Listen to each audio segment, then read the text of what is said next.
Olá, olá, amiguinhos e amiguinhas de todo o Brasil e mundo afora. Esse é mais um Tempos de Luta.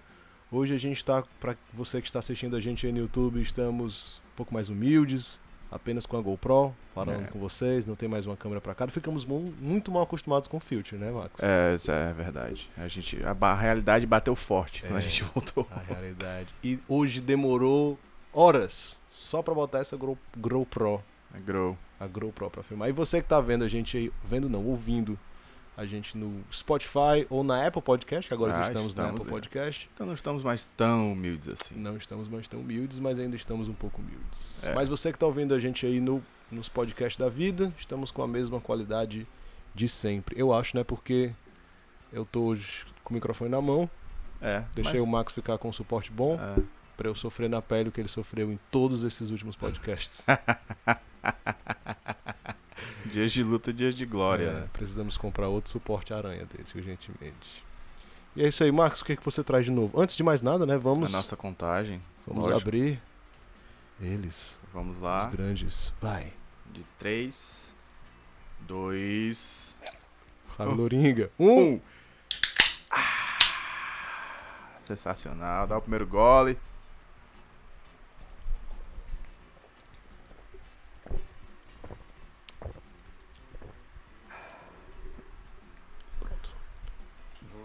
Episódio batizado já. Max, o que você traz de novo para nós? Então, hoje... Vou te interromper, desculpa, esqueci de dar um aviso. Desculpa mais uma vez. Saúde. Obrigado. A gente vai estar com um cronograma mais certo agora. Hoje é um dia especial. Estamos gravando o podcast em um dia atípico. Sim. Mas nós vamos gravar toda quinta e o podcast vai sair toda sexta, às 11 horas, sagradamente sexta-feira, 11 horas da manhã. Tem podcast novo e estamos com um novo quadro, o Papo Rápido. Exatamente. Que vai sair toda quarta-feira, que na verdade é o começo do Tempo de Luta. O Tempo de Luta começou assim, com vídeos curtos, análises, reflexões, coisas assim. E a gente vai voltar com esse formato para toda quarta à noite. Toda quarta à noite, às 8 horas, vai sair só o áudio também, para quem quiser acompanhar nas nossas plataformas de podcast. E no YouTube, o vídeo também. Não vai ser só eu nem o Max, nós vamos trazer convidados para falar dessas coisas. Vamos falar de regra, vamos falar de outras modalidades, vamos falar de um bocado de coisa. Exatamente. Mas sem Max, prossiga. Então, hoje não tem como não falar do UFC China, né, em Shenzhen. Sim. Importantes resultados para o futuro do UFC, talvez, na China. E... Peraí que eu vou ficar com calma um pouquinho. E... Nem acredito que a gente começou com o ventilador ligado. Não tem problema não, é porque tá quente pra burro aqui. Então, resultados importantes no UFC Shenzhen agora. Nova campeã da categoria da feminina. Eliseu Capoeira, cara, que vinha 7-0, teve sua primeira derrota no UFC. E falaremos também da Batalha dos Grapplers, né? Demian Maia e Ben Askren, que foi anunciado para outubro, se não me engano. Isso. Não sei o dia ao certo. E vamos falar um pouquinho também de Bellator. Massa. Né? Sair um pouquinho desse ramo do UFC, porque ele não tá pagando nada pra gente mesmo. Ainda. Quanto ao UFC China, resultados muito ruins pro Brasil. A gente perdeu um dos poucos cinturões que ainda tínhamos. E o Eliseu Capoeira também, que era um forte candidato, né? Tava aí já entrando na briga pelo cinturão. Daí alguns passos atrás. Mas esses resultados são muito bons pro UFC, né? Sim. O que o UFC quer fazer na China é o que ele fez no Brasil há 7 anos atrás. Ter campeões, ter gente interessada em assistir o evento e conseguir expandir o UFC mais pro Oriente. A gente tinha até falado disso, né? Sim. 1 ou 2 podcasts atrás, de como o UFC ainda não era tão forte pro lado de lá. E a gente comentou exatamente isso, né? Que a Zhang ganhando, eles ganhavam um grande público na China. Exatamente. Como o One ainda é muito forte lá, o UFC tá ali chegando devagarzinho, já tá conquistando a Rússia com o Habib, que inclusive vai lutar próximo sábado. Com o Poirier em Abu Dhabi. E o UFC agora ganha um cara que vai tomar o lugar do Eliseu Capoeira no ranking e uma campeã. Exatamente. Assim, começando pelo co-main event, né? Vou deixar o main event pra depois. O Jing Liang foi campeão do TUF China. É um lutador que ele é oriundo do Sandai, então ele é muito, muito bom. Ele As pessoas subestimam ele um pouco, como todos os lutadores chineses, mas ele é um lutador muito completo, né?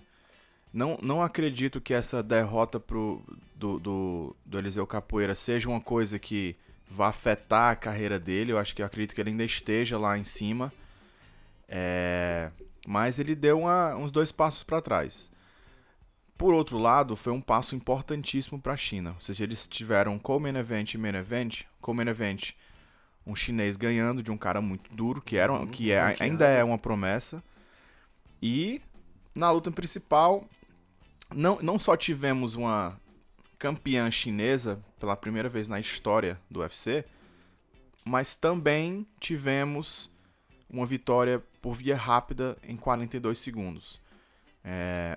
Quando você ganha um título e toma o cinturão de alguém com 42 segundos de uma forma muito contundente, é muito difícil você conseguir dar uma revanche imediata. É diferente de você ir 5 rounds de porrada de mão na cara e decisão dividida, aí você consegue muitas vezes essa revanche imediata.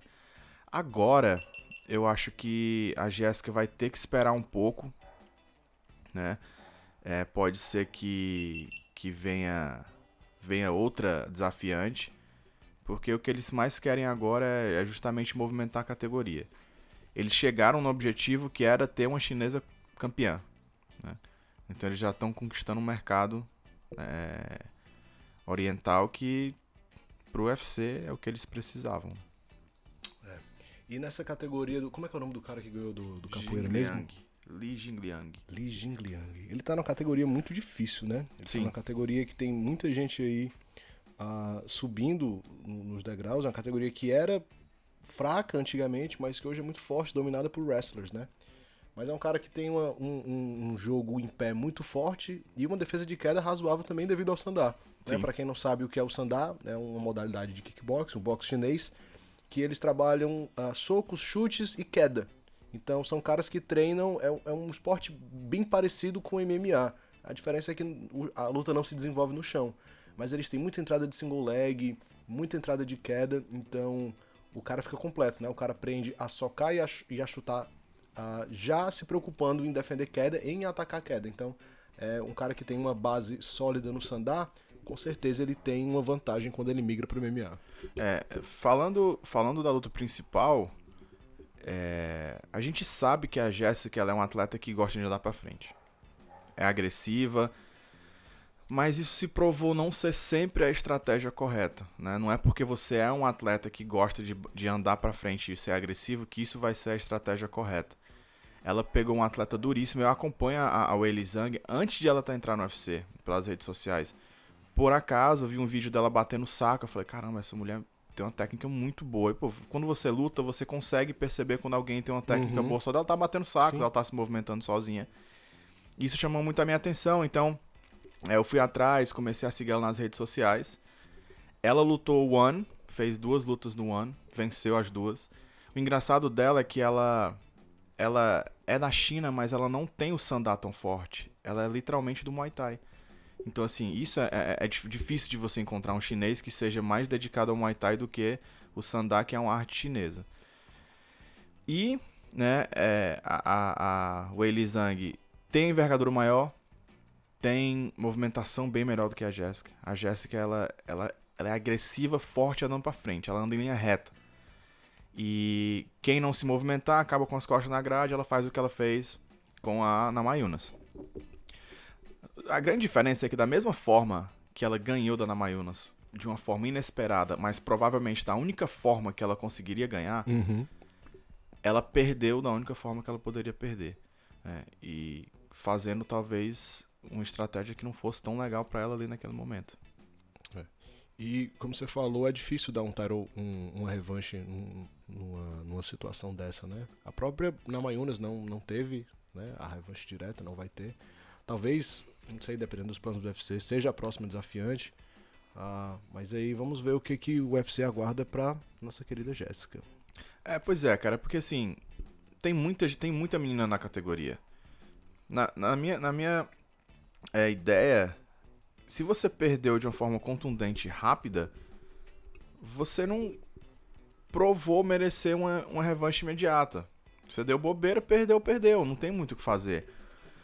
Vi algumas reportagens da Jéssica, ela dizendo que se a Weili Zhang desse uma outra oportunidade pra ela iria voltar melhor, mas isso é de praxe. Todo mundo que perde um título fala que se a pessoa der revanche, ela vai voltar melhor. Isso, óbvio que isso é normal, todo mundo vai querer voltar melhor. Mas a grande diferença é que agora a bola tá com a Weili Zhang, então ela luta com quem ela quiser. Ela dá revanche pra Jéssica se ela quiser. Se ela não quiser dar revanche pra Jéssica, ela pode lutar com outra pessoa. E o chato de lutar com a menina como a Weili Zhang é que os chineses, em geral, os orientais, eles são muito frios, cara. Então, assim, é difícil você ver a emoção afetando eles, a forma que eles lutam, a expressão deles não muda pra nada. Então, isso ajuda um campeão. O campeão ele tem que ser assim, ele vai ser imparcial, ele não vai gelar, e mesmo se tiver com medo, não vai demonstrar. E os chineses fazem isso muito bem, né? De fato. Saindo um pouco desse UFC China e continuando no UFC, a gente falou da categoria 7-7 e tem uma lutaça pra acontecer na categoria 7-7, né? Sim. Ben Askren versus Demian Maia, a gente já tinha comentado sobre essa luta em podcasts passados, mas ela foi de fato confirmada. Tem alguma data aí? Vou verificar aqui qual é a data. Eu sei que é outubro, eu só não sei a data correta. Pra não dar nenhuma informação equivocada. Eu não sei se é 19... Eu sei que é outubro, mas eu não sei quando exatamente.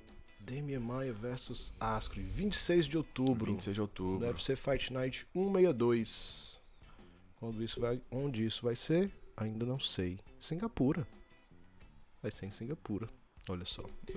Lugar esquisito, né? De fazer Ben Askren e Demian Maia. Isso. Mas o Ben Askren, ele tem um certo público, né? Porque lutou, ele no One, né? Muito tempo. Lutou muito tempo no One, então ele fez um público por lá. Mas é uma luta muito interessante. É uma luta, eu tava comentando que... Coloquei isso no meu Instagram, que ou vai ser um dos scrambles mais loucos da história do jiu-jitsu e do wrestling, ou vai ser uma luta altamente chata.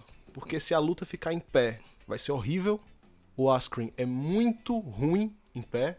O Demian já melhorou muito. O Demian já melhorou muito, mas ainda tá longe de ser um cara bom. Um exímio trocador. Tá longe de ser um cara bom. Pela primeira vez na vida, o Demian vai ser um favorito na luta em pé.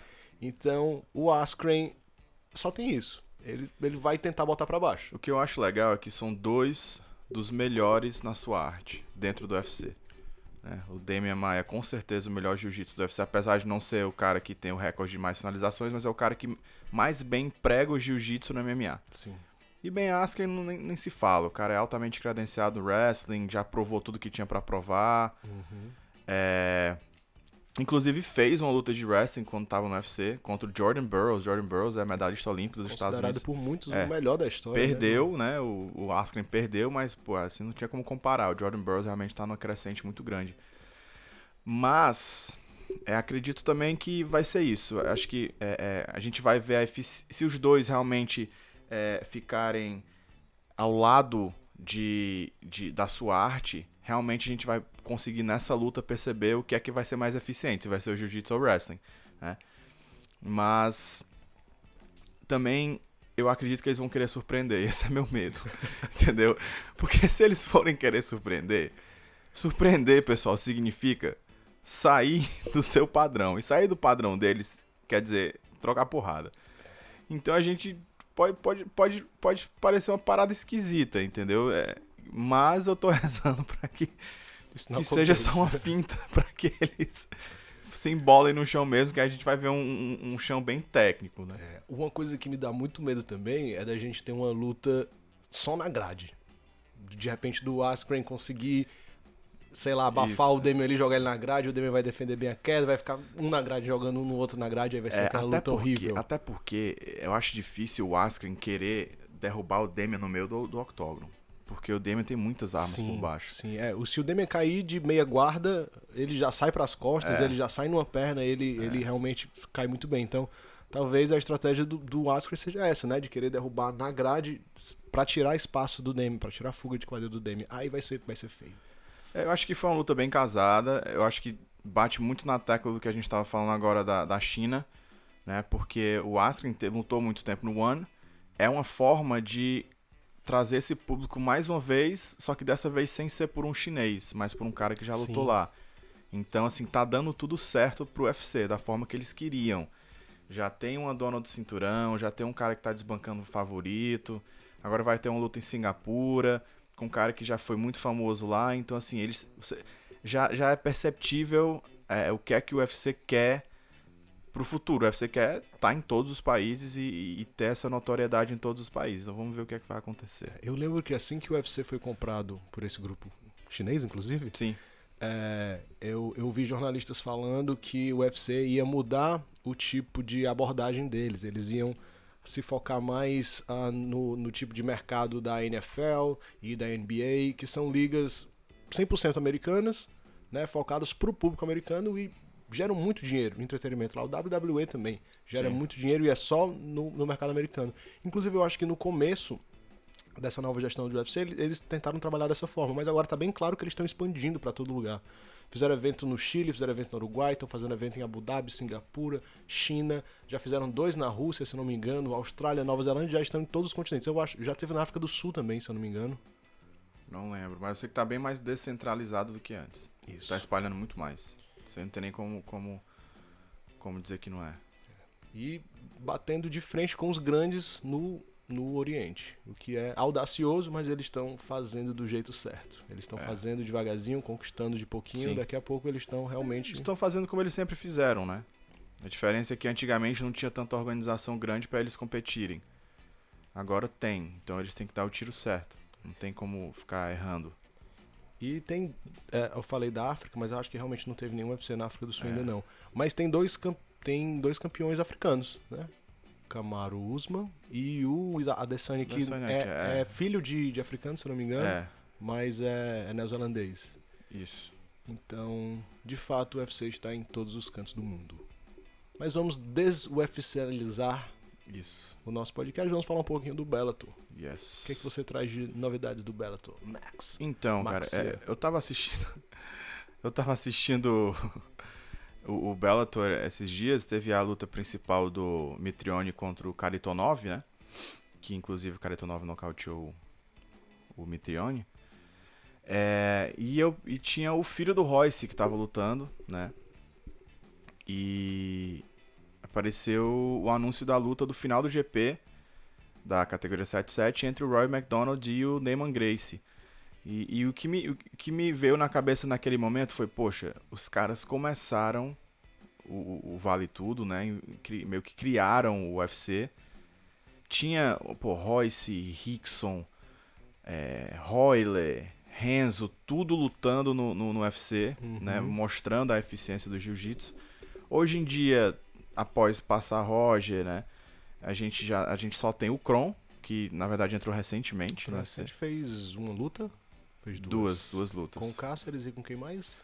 Fez a última luta agora, que eu não lembro com quem foi, mas ganhou. Finalizou. Então, assim... E aí eu vi o Bellator. O Bellator, você tem o filho do Royce, que tá invicto. Fez a última luta agora, finalizou. Você tem o Neyman Gracie, que tá na final do GP. Então, assim, o que tá mostrando é que o futuro da família Gracie tá pendendo mais pro lado do Bellator do que pro UFC. Sim, inclusive o Royce lutou lá, né? Isso. Depois lutou com... Quem foi que lutou? Foi com quem? Com Ken Shamrock, foi? Há poucos anos atrás. E aí virou meio que... Foi contratado, né? Pelo Bellator, virou como se fosse um embaixador. Alguma coisa assim. E aí a família Gracie tá voltando por lá. Interessante. É interessante. Eu achei interessante, cara, porque os caras criaram um evento que hoje é o maior do mundo. E estão fortalecendo, o rival. O rival. Então, assim... Mas é legal porque o que mais me chamou a atenção é eu tinha muito na minha ideia que a família Gracie era aquela família mais fechada em relação a manter o padrão da família Gracie, que é jiu-jitsu, meter aquele pisão no joelho e entrar na baiana e botar o cara pra baixo e finalizar. Mas eu fiquei muito, muito feliz de ver que o Neyman tá evoluindo muito na trocação. Ele realmente troca porrada e se tiver que chutar e socar e cotovelo, ele vai fazer. E se cair no chão, tá em casa. É a praia dele. E o filho do Royce tá do mesmo jeito, né? Ele troca porrada, tem uma movimentaçãozinha bacana. Então é bom ver a família Gracie, depois de tanto tempo, começar a evoluir em relação à mentalidade de combate. Né? Que, pô, o jiu-jitsu realmente é eficiente. Acredito piamente que você não pode subir dentro de um cage sem saber jiu-jitsu. Isso é morte certa. Mas jiu-jitsu não é a única arte e a luta começa em pé. Então você tem que afiar as mãos sim, tem que melhorar sim. Isso é uma coisa que eu vi que mudou. Eu tive a oportunidade de entrevistar o Daniel Gracie, né, que mora em Nova Jersey hoje em dia. E isso foi uma coisa que ele falou. Ele falou, cara, você não pode só treinar jiu-jitsu, você não pode só treinar boxe, você tem que treinar tudo. Então isso vindo de um cara, um Gracie legítimo, de raiz, mostra a evolução do pensamento dos Gracies mais novos, né, da geração mais nova, e um amadurecimento também dos mais antigos de aceitarem isso. Né? Você vê Renzo no corner, ele fala muito do jiu-jitsu, mas ele também tá falando em pé. Troca porrada com ele, senta a mão na cara dele, óbvio, da forma dos Gracies. Senta a mão na cara dele, porra, senta a mão na cara dele, caralho. Mas ele tá mandando sentar a mão na cara dele, então ele tá mandando botar pra baixo e finalizar. Então isso pra mim foi o que chamou a atenção e o que ficou muito interessante. Eu vim pesquisar aqui rápido, que a gente só falou o filho do Royce, o filho do Royce, o filho do Royce. Eu não lembro, eu sei que é com K. Eu não sei falar isso, não. É Kira. Connery. KH. Connery Gracie. 2-1, né? Estreou no Bellator, tá com 2-1. 7-7. É isso aí, família Gracie voltando em peso pro MMA. No Bellator, a gente vai... dos próximos... Caramba, me engasguei legal aqui agora. 7 de setembro tem Bellator também, se eu não me engano. O mesmo que dia é do UFC. do Bader, isso. O Bellator antigamente estava respeitando, né, o UFC. Era Tava sempre fazendo sexta-feira. evento sexta-feira, não queria concorrer, mas agora eles estão botando pra lascar. Porque, pô, também metade do plantel deles é ex-UFC, então, assim, agora eles podem bater de frente se eles quiserem mesmo. Isso. Dia 7 de setembro tem Bader vs Sheik Congo. Sim, acho que tem Diego Lima, não sei se tem Diego Lima nesse card também. Tem o Strauss. Daniel Strauss. E... tem... não tô vendo não aqui o... Não, então não deve ser esse não, tá muito em cima. Deve ser no próximo. Tem Daniel Strauss, tem... ai meu Deus. Pat Curran, tem... esse cara é muito bom, o Claxton. Sim? Que deu uma joelhada sinistra. Eu julguei uma luta dele em Miami. Ele lutava no XFN. Ele foi campeão lá e pouco depois ele assinou com o Bellator. Cara, muito, muito bom. Muito bom mesmo. Forte, rápido, um wrestler sinistro. Tá 5-0 no MMA profissional. E acho que vai ser um bom nome do Bellator. Sim. Uma coisa bacana também de lembrar, não falando do Bellator, mas falando que tem a ver com o UFC também, é o Dana White Contender Series, né, que encerrou semana passada. Né, teve o 10º show, são 10 shows, né, são 10 terças-feiras, são 100 lutadores. Foi um saldo total de 31, se eu não me engano, foram 32 contratados. Entre esses 32 contratados, 5 brasileiros, tirando o Trócoli, né, que não está mais nessa conta, pois teve o contrato pausado por conta do doping. Então teve o Arroio, teve o Buscapé. O Arroio lutou em uns 3 contenders. Foi. Ganhou acho que as 3. Até que enfim. E só assinou na última. Teve o Buscapé não, o... Como é o nome daquele ursinho? É um grandão lá que tava na American Top Team, esqueci o nome dele. Sim. Caramba. Zé Colmeia. O Zé Colmeia e teve mais 2 que eu não lembro quem eram. Enfim. E é isso, encerrou. Dana White é contente.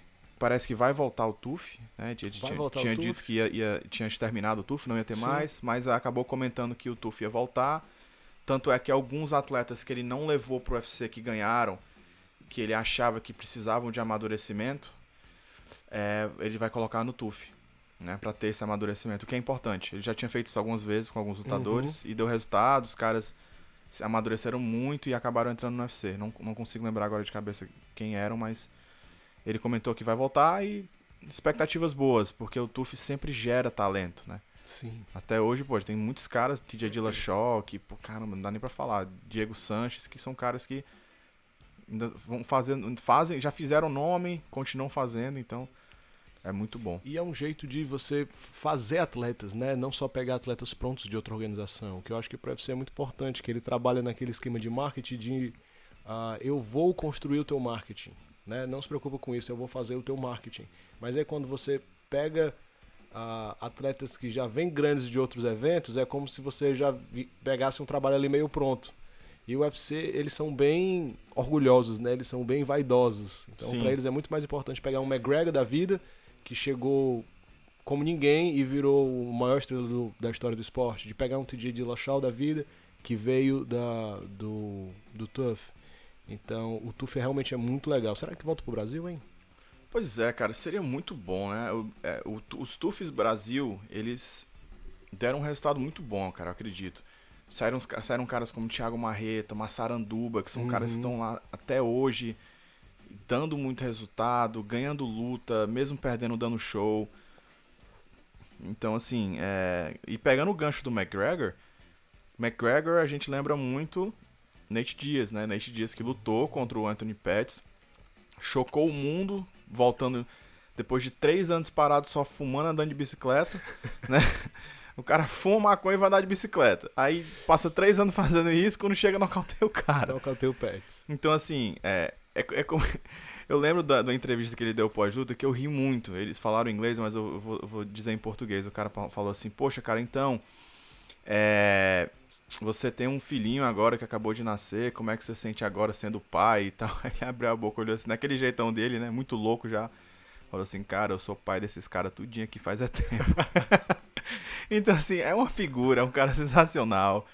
E provou que ele é bom no que ele faz, entendeu? Sim. Assim, pô, o cara foi o único, assim, fora o Khabib, né, na época, a finalizar o McGregor. Uhum. Aí foi o primeiro a vencer o McGregor no UFC. E né? na época que o McGregor tava no auge mandando em tudo, né? Então, assim, aí passa 3 anos, como eu falei, fumando maconha, andando de bicicleta todo dia, junto com o Kron, e volta 3 anos depois, sem ritmo nenhum, fazendo Media Day, fumando maconha. Ou seja, o cara... Eu não sei se isso eu acho que isso ajuda muito ele. Porque você percebe que não tem pressão nenhuma. Sim.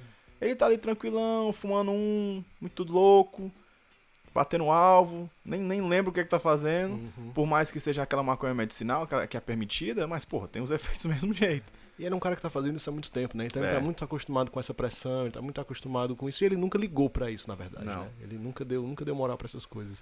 Então realmente é um cara diferenciado. Eu ia falar alguma coisa dele e me esqueci. Eu achei legal, cara, a forma que ele nocauteou o Pettis. Eu fiquei, caramba, eu não acredito, cara. Eu não acredito. Eu realmente não acreditava. A gente comentou sim, isso. Sim, a gente tava assistindo junto. E ele mostrou evolução, tava chutando, dando frontal, defendendo mais ou menos os chutes, que sempre foi o ponto fraco dele. Então talvez a gente vai ver aí um Nate que disse que vai voltar a lutar mais, né? Então talvez a gente vai ver um Nate mais focado, realmente pensando em estratégia, treinando todos os aspectos da luta. Então possivelmente a gente vai ver um Nate melhor. Não sei se um Nate que vai correr pelo cinturão, porque a categoria dele, os melhores são melhor do que ele, onde ele é muito fraco, que é no wrestling. Então se ele pegar Kamaru Usman, Colby, o próprio Damian, Ben Askren, todos esses caras muito possivelmente vão cair da ele fácil e vão dominar ele. Mas é um cara sempre pra gerar entretenimento, né? Um cara que sempre vai ser divertido de assistir. E o McGregor falou em relação a isso, né? O McGregor falou que assistindo a luta do Nate, ele se estimulou pra voltar a lutar. Uhum. Então, assim, não sei se terá uma terceira luta, né? Entre eles, entre o Nate e o McGregor. Acredito que não seria legal, já tiveram 2, né? Então, acho que dá-se por encerrado. Mas tem muitos outros caras que fariam um grande show com o McGregor. Uhum. Eu acho que o McGregor voltando de 7-7 até um Ben Askren da vida, que é um falastrão, seria sensacional.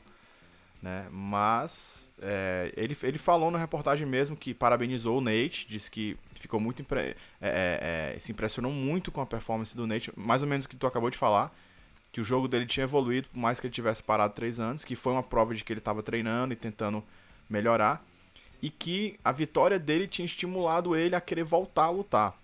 Então talvez a gente consiga ver o McGregor e mais as macacadas dele em ação novamente. Né? Eu vou discordar um pouco de você quanto à questão da trilogia.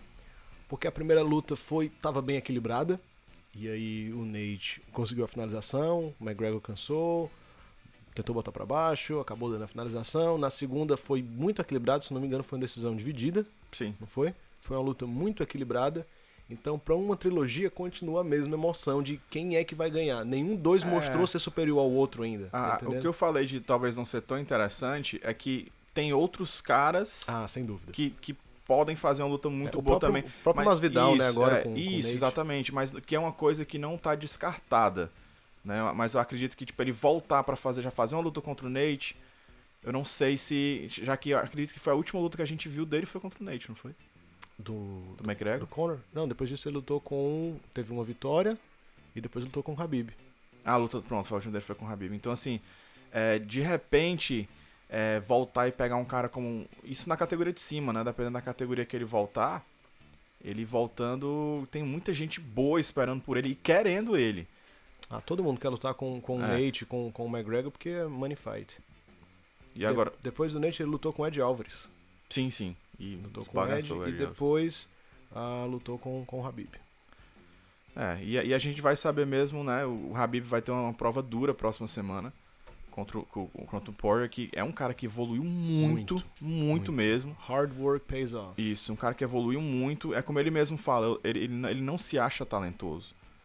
Ele só sabe que ele trabalha muito duro. E eu acredito nisso, né? Às vezes o trabalho duro ele vai compensar muito mais do que o talento. Porque o cara que é talentoso, ele é preguiçoso. Porque ele sabe que ele é bom. Ele não, vou treinar se eu sou bom. E já um cara que acredita que não é tão talentoso assim, sabe que tem que treinar pra melhorar. A treinar mais, né? E o Poirier sempre foi um cara muito dedicado, um cara mais família, né? Tem objetivos. Então eu acredito que vai ser uma luta muito boa. Muito boa mesmo. De fato. E se você quer acompanhar esse UFC aí, como ele é em Abu Dhabi, né? Ele vai começar mais cedo. Vai começar às 10h15, se eu não me engano. Deve ser. Vai começar aí sábado pela manhã, então não se confunda. O UFC também, da semana passada na China, começou 4 horas da manhã, não foi? Foi 4 horas. Começou bem cedo. Esse próximo vai começar às 10, dá pra acordar e assistir. E eu acho que depois voltam aí as programações normais do UFC sábado à noite. Sim, exatamente. E... acho que de evento, na semana foi isso. Dos highlights, pelo menos, né? Do que teve de bom. 16 de novembro, UFC São Paulo. Sim. Né, que vai dar uma movimentada no Teve Brasil. Alguma luta confirmada já pra esse Eu sei UFC? que... Eu acho que teve a Vivi. Teve a Ariane Lipski contra a Pedrita, que eu saiba. Não sei qual vai ser o main event de São Paulo. Vê se tu consegue achar aí. Eu acho que não saiu ainda. Eu dei uma olhada ontem e não tinha main event. Eu acho que eles ainda vão anunciar. Eles devem estar fechando o card ainda, né?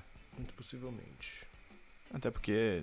ainda falta aí 3 meses. A gente tá entrando em setembro, a gente tá em já é 1º de setembro. Já é 1º de setembro, então tem setembro todo, outubro todo. Então eles devem estar anunciando aí pra, sei lá, 15 dias, 20 dias. Já devem estar começando anunciando. Devem estar em fase de negociação de contrato, de luta. E nesse mesmo fim de semana, possivelmente tem um Future, né? Future tá agendado para provavelmente 18 de outubro e 15 de novembro, que é o feriado na sexta-feira. 15 de novembro. Feriado. Excelente. Então, assim, provável, né?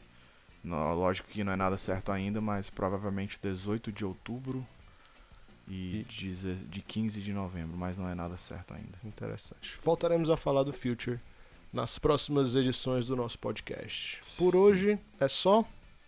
Exatamente. Vamos ficando por aqui. Você que acompanha a gente no YouTube, tivemos um problema aí com a câmera. Não filmamos quase nada. Não tem problema, as pessoas vão escutar a nossa voz. Mas tá aí nossa fotinha e a nossa voz. Você que escuta a gente nas plataformas de podcast, muito obrigado. Se você conhece alguém aí que talvez se interesse pelo nosso conteúdo, dá uma compartilhada, manda, fala, ei, cara, tem 2 caras falando besteira aí de MMA. Manda pra alguém. Você que tá vendo a gente aí no YouTube, segue a gente aí, se inscreve no canal, curte, pra ficar acompanhando tudo. Como eu falei no começo, teremos novas programações e o pessoal sugeriu no meu Instagram esses dias, que eu fiz um negócio de pergunta, 2 temas que eu achei muito interessantes, nós vamos trazer com certeza. Talvez por um papo rápido, né? Um tema que o Sami sugeriu, que era os Robinhos do MMA. Adorei esse título. Sim. Os Robinhos do MMA, caras que não vingaram, que foram promessas, grandes promessas que não vingaram. vamos falar sobre isso aí. E o Luan sugeriu um top 3. Top 3 não, ele sugeriu top e eu pensei em top 3. Mas ele sugeriu um top knockouts do UFC nesse ano, que eu achei muito interessante também. Então talvez a gente já comece um novo quadro aí de tops. Top 3, quem sabe, né? Pode ser talvez também o que a gente tava falando antes, o mãozada na cara, né? Mãozada na cara, o prêmio mãozada na cara. A mãozada da cara da semana vai para... Gostei muito dessa sonoplastia. Então, assim... Max, da Zona Matoplayers. Então, muita coisa boa vindo por aí. Agradecer a todo mundo que tá escutando. Continue escutando. Coloquem sugestões. Se gostou, fala. Se não gostou, fala também. Eu acredito que o bacana de um podcast é você ter gente concordando e discordando do que você tá falando. Sim. Porque todo mundo tem sua opinião. Às vezes você consegue, através da sua, convencer outra pessoa a mudar de opinião e vice-versa. Então, acho que o mais importante aqui é continuar fazendo pela luta o que ela faz pela nossa vida diariamente. A gente treina há muito tempo. Eu treino desde os 5 anos de idade. Então é bacana conseguir falar de uma coisa que a gente faz há tanto tempo e que a cada dia que passa a gente fica mais envolvido, né, num ramo que é difícil, mas... que a gente está tentando da nossa forma e mudar e dar a nossa cara. Então, acho que não precisa ser tudo sempre tão sério, nem tão difícil de entender. Existem formas mais fáceis de fazer as pessoas entenderem o que o MMA é e formas mais divertidas, né? Então, que continue por longos anos. É isso aí. Belas palavras de Max. E se você quer falar diretamente com a gente, pode seguir a gente no Instagram também aí, Thiago Pamplona e Max Soares, MMA. Estamos aí à disposição. Valeu, até mais, um salve, vejo vocês por aqui ou por aí. Valeu, rapaziada, hey! Hey!